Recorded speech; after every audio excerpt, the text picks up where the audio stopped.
Assalamualaikum warahmatullahi wabarakatuh. Kembali lagi bersama saya, Pak Win. Hari ini anak-anak kita bertemu lagi. Kita akan melanjutkan materi berkenaan dengan riba. Kalau kemarin kita belajar tentang jual beli, hari ini kita lanjutkan pembahasan kita ke dalam riba. Apa itu riba? Ada yang tahu? Nah,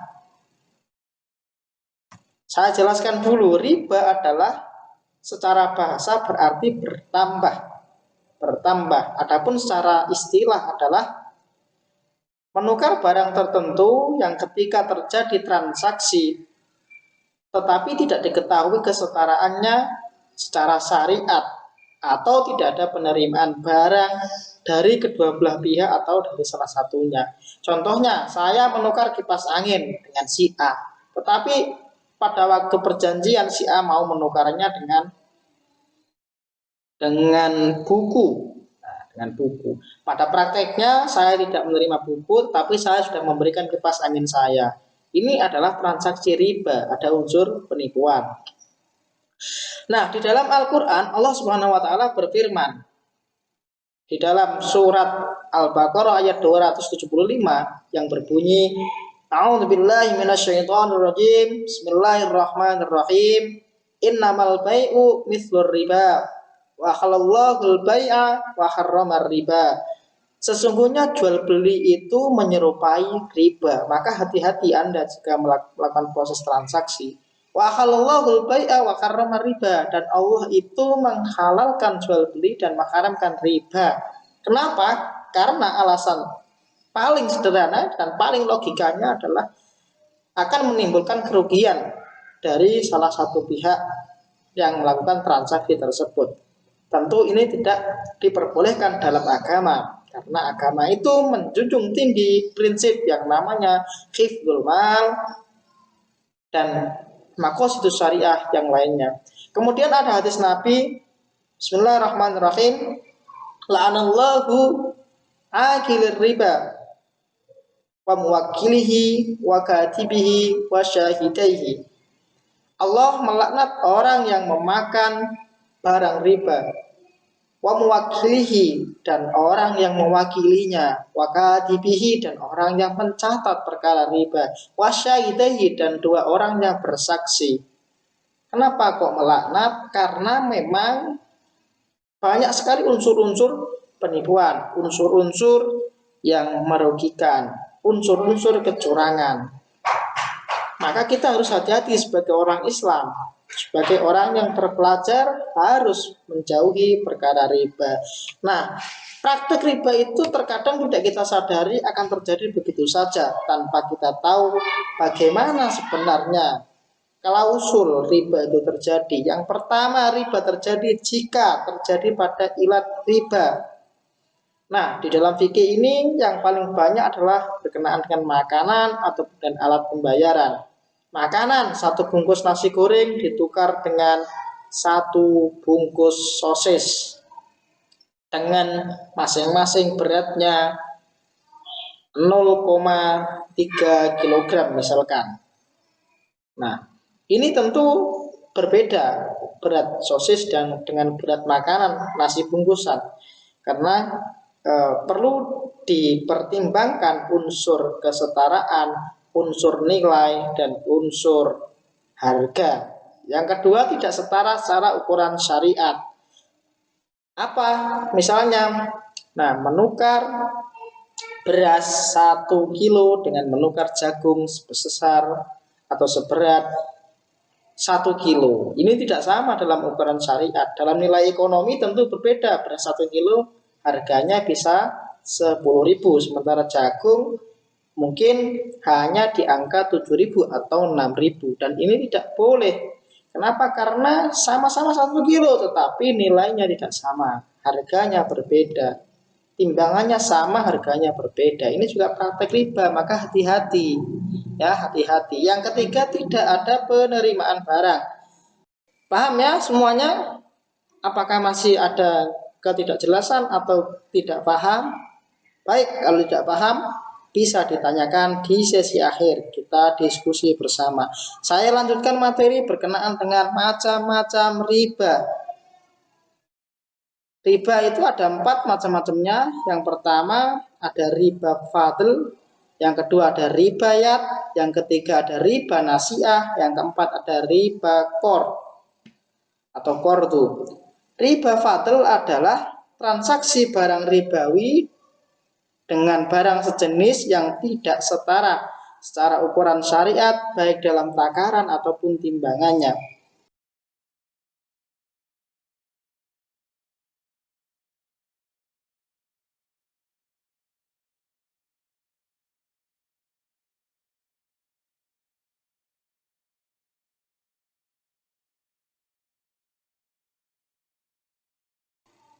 Yang kedua ada ribayat. Apa itu? Nah, ribayat adalah transaksi barang ribawi dengan barang sejenis atau berbeda jenis, ilatnya sama tanpa penerimaan barang dari kedua belah pihak atau salah satunya.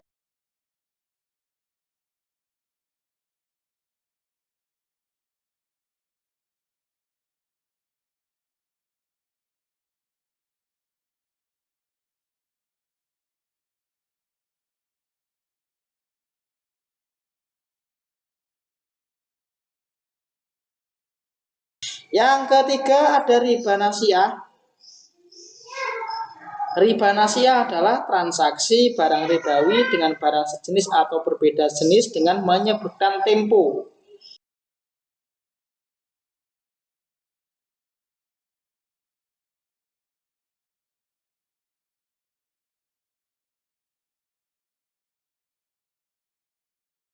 Yang terakhir ada riba kordu. Ini lebih parah tingkatannya. Jika riba nasiah punya uang, tapi kalau kordu dia ngutang, ya ngutang.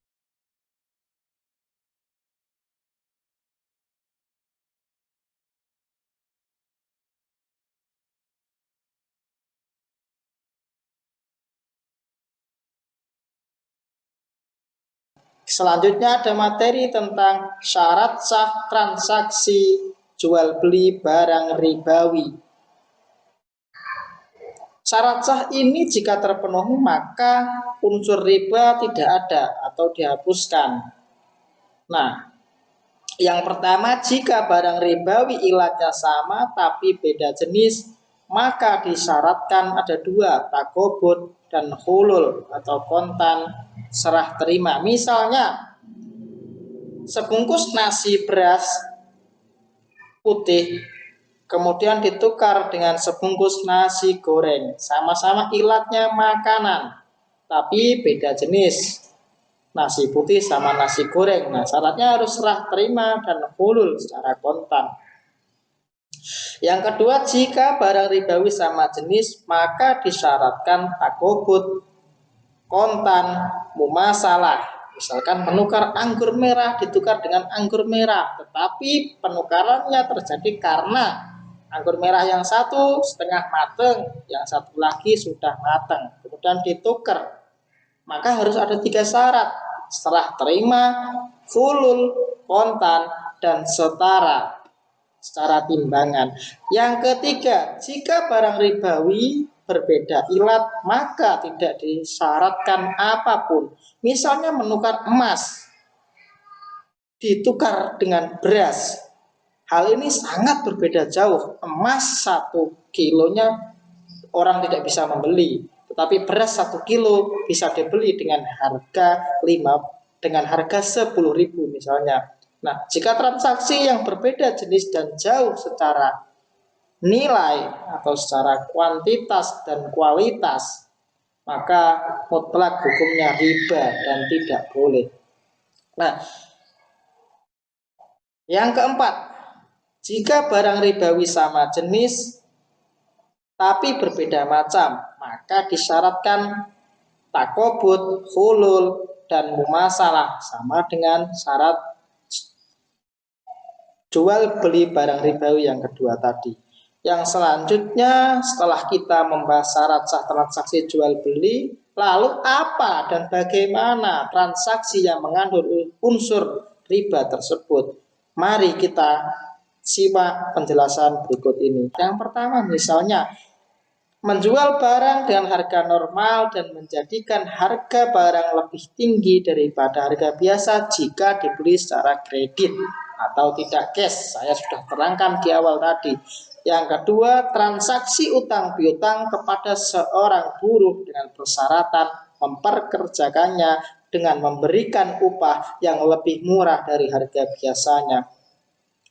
Praktek-praktek seperti ini mengandung riba karena seorang buruh itu terpaksa bekerja karena dia ingin melunasi hutangnya, ingin melunasi tagihannya yang belum dibayar.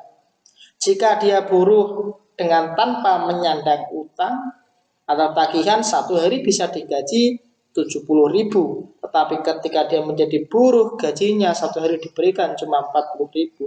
Ini adalah praktek riba. Banyak sekali praktek-praktek lain yang kita temukan atau kita bisa cari di dalam kehidupan masyarakat. Yang selanjutnya, transaksi hutang piutang kepada seorang petani dengan persyaratan penjualan hasil panen kepada pihak pemberi hutang dengan harga yang lebih murah. Kurang lebih kasusnya sama dengan orang yang kedua tadi. Yang ketiga, dia panen satu petak tanah, hasil panennya 1 ton.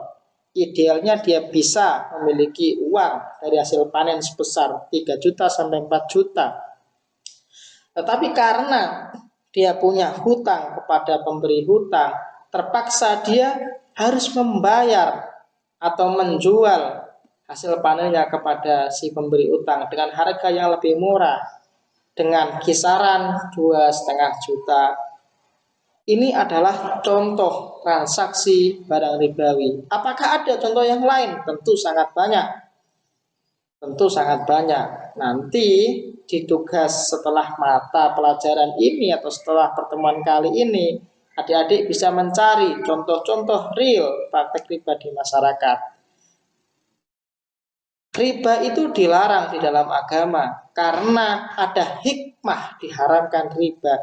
Apa? Yang pertama, pada hakikatnya riba mempersulit keadaan orang yang membutuhkan. Yang kedua, agama menganjurkan untuk memiliki rasa kasih sayang sesama manusia.